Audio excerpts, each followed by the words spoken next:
Removing floor tile can create hazardous dust and sharp debris, so take protective steps before you start. Start by controlling dust at the source. Use a competent respirator rated for particulate filtration and fit it properly so it seals around your face and prevents dust inhalation. Wear impact-resistant goggles that seal to your face to keep slurry and shards out of your eyes, and heavy gloves that protect against cuts while allowing enough dexterity to handle tools.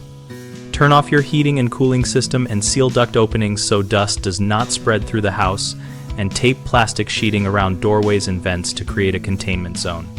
Remove loose items and cover any fixed surfaces you want to protect with rosin paper or cardboard, and secure it with tape so edges do not become tripping hazards.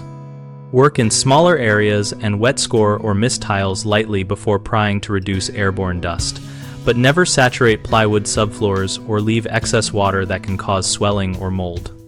3 common mistakes increase risk or extend work time, and how to avoid them.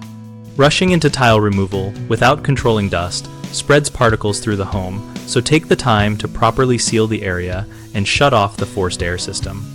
Using only a small handheld tool on a large area wears you out and raises injury risk. So alternate between tools like a flat pry bar for edges and a long-handled scraper or rented electric floor stripper for larger sections while taking frequent short breaks. Neglecting personal protection because the task seems quick leads to cuts and respiratory harm, so put on gloves, knee pads, eye protection, and a respirator before any pry or hammering, and keep a first aid kit nearby. BigHomeProjects.com connects homeowners and contractors around renovation work and safety topics like tile removal.